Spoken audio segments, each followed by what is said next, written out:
Hey everyone, it's Theo from Spectrum Gardening. So we're finally going to be transplanting our tomatoes. This spring has been so cold for us in the Fraser Valley that this is the latest we've ever planted our tomatoes outside. It's May 22nd and I still have my tomatoes in these 3.5-inch pots. It's just been like the overnight lows. I think it actually got down to 4 degrees overnight where we are last night. But looking in the future forecast, I think they're forecasting around 8 to 9 degrees. And while honestly 8 degrees is kind of pushing it for tomatoes, we have to get them outside or else we're going to be missing our window. Or they're going to be transplanted too late, or they're going to start starving for nutrients in their pots, or they're going to get stunted. So that being said, it's a beautiful sunny day. It's a perfect day to be working outside, right? Right. However, it's actually a really horrible day to be transplanting seedlings. Because of the heat and because of the sun, they can go into shock a lot easier. The best day to transplant them is a slightly overcast day that's not too hot, that's almost a little chilly, but not quite, and maybe even a slight drizzle. And that way, they're not going to be subjugated to wind so much. They're not going to be subjugated to heat that they may not be accustomed to, and especially being pulled out of their pots and being stuck into a brand new environment. So let's get started. Let's talk about leggy plants for a second. So plants get leggy when they're not provided with enough light, whether it be artificial light from inside, or whether it be in a greenhouse, or whether it be outside and they're searching for light. Typically, plants only get leggy when they're started inside the house and when we're trying to provide them with artificial light. So let's take a look at this seedling for a second. So this is a sun gold seedling. It's one of our family favorites. And while I wouldn't classify this as leggy, the growth nodes like here and here are just not as close as I would like. So if I was to transplant this into the garden just like this, it would start up pretty much just right about here. And to be honest, that's going to be a little bit too big for my liking. So I'm going to plant it deep. Just keep in mind, you can't be using this method with all sorts of different varieties of plants. It's only basically nightshades, well, tomatoes that you can basically be doing this. Nightshades in general can be planted a little bit deeper and will be fine, but tomatoes are basically like weeds, and you can plant them, you can tear them apart, you can plant them super deep. They'll volunteer in our climate very easily. The first thing I'm going to be doing is taking the root ball and just kind of breaking it up a little bit. Just kind of softening it up. And then what I'm going to be doing is I'm going to be going to this branch right here, taking that branch off, taking this branch off, taking that one, and I'll even take off this one right here. And now that plant looks quite a bit different, right?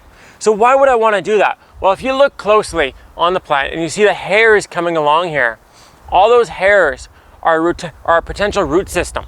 So what I'm going to be doing is I'm going to be burying the plant pretty much right up to here on the very top of the plant, and then that way it's going to have a whole big root system, so it's going to make it more drought resistant. It's also going to give the plant a bigger base so it can send out its roots and potentially take up more nutrients.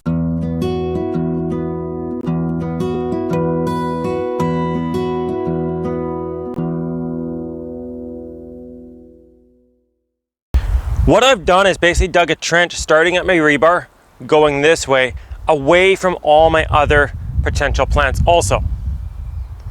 I've also thrown a little bit of high phosphorus. You can use bone meal if you like, but mind you, this step is not necessary whatsoever.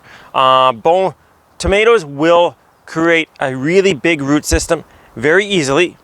The only benefit about adding high phosphorus or bone meal would be the calcium content in them. The calcium content will provide a bit of a boost of nutrients to the plants once they start sending out roots. So I'm going to take my tomato plant, I'm going to lay down the root ball over there, and I'm going to lay the stem. You can see how the stem is just laying along there. And the only thing I'm going to have poking up at the rebar is like this.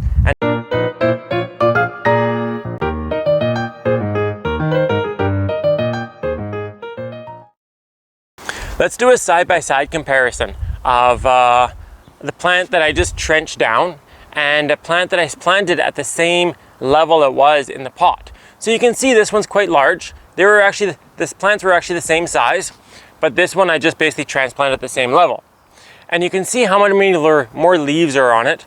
So my main concern initially about this plant is if I have a strong enough wind, or if I have hail or strong rain, it could actually snap the plant in two. And if it's a determinate plant, well, that plant is done. If it's an indeterminate, I can probably get lucky and maybe get another sucker coming up here that I can use as my lead.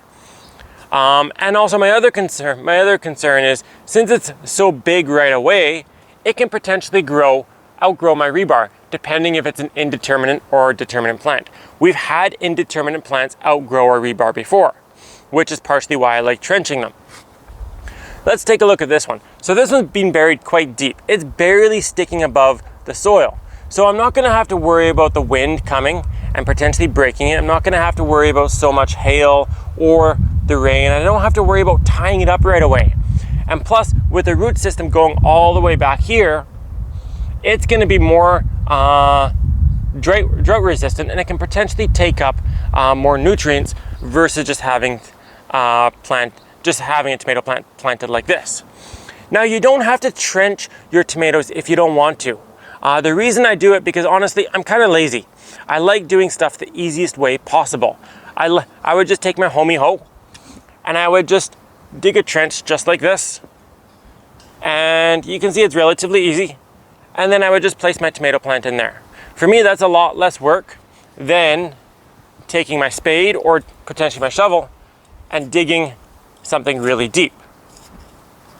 So you don't have to trench them, but I would recommend at least planting them deep.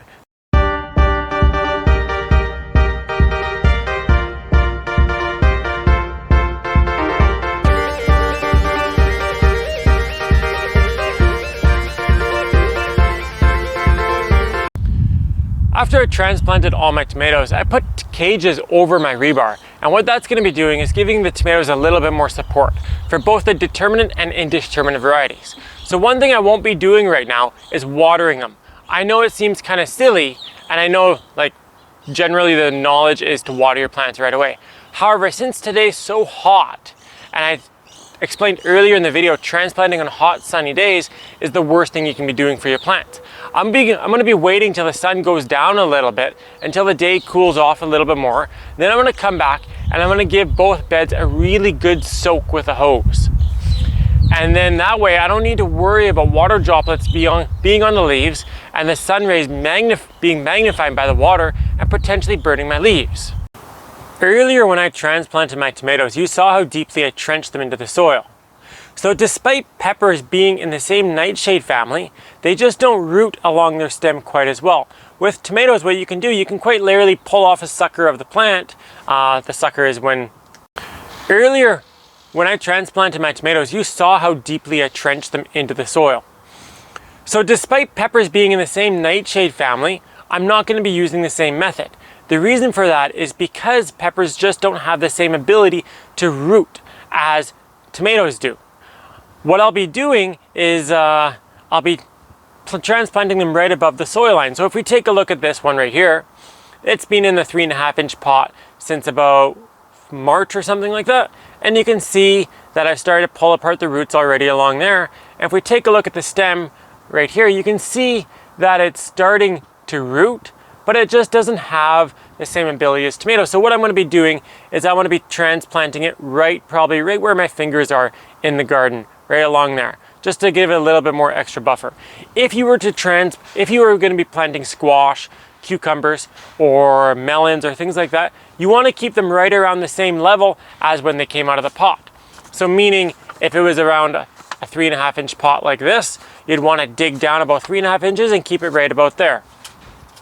If you transplant a seedling or a tree or a shrub too deep, you can actually kill it. So it's very important to know which plants you can bury a little bit deeper and which plants you have to keep right around the same soil level. Just like the tomatoes when I transplanted them, I'm going to want to tease the root ball apart a little bit. Just kind of take your fingers and pull it apart like this. It's okay if some roots break. You're actually going to be benefiting the plants in the long run when you break apart the root ball. It's actually going to help them send out their roots to the new area around them.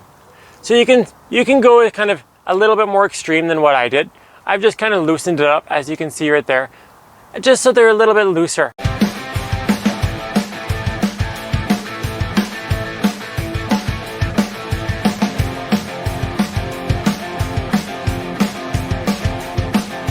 Unlike the tomatoes, I never bothered to measure the distance between the pepper plants. I just kind of went with what looked good to me. So the reason that they're planted kind of off center like this or zigzagged is simply because I can fit more plants in here versus just planting them in a straight line. I have about 20 or 21 pepper plants in here currently, and I have plans to put in about 5 or 6 eggplants in this area over here. If you have any comments or questions about what I've shown you in this video, make sure to throw them in the section below and I will answer them. As always, thanks for watching, and if this video was helpful and you did like it, give us a thumbs up. We always appreciate them. And make sure to subscribe to us not to miss out on any new content.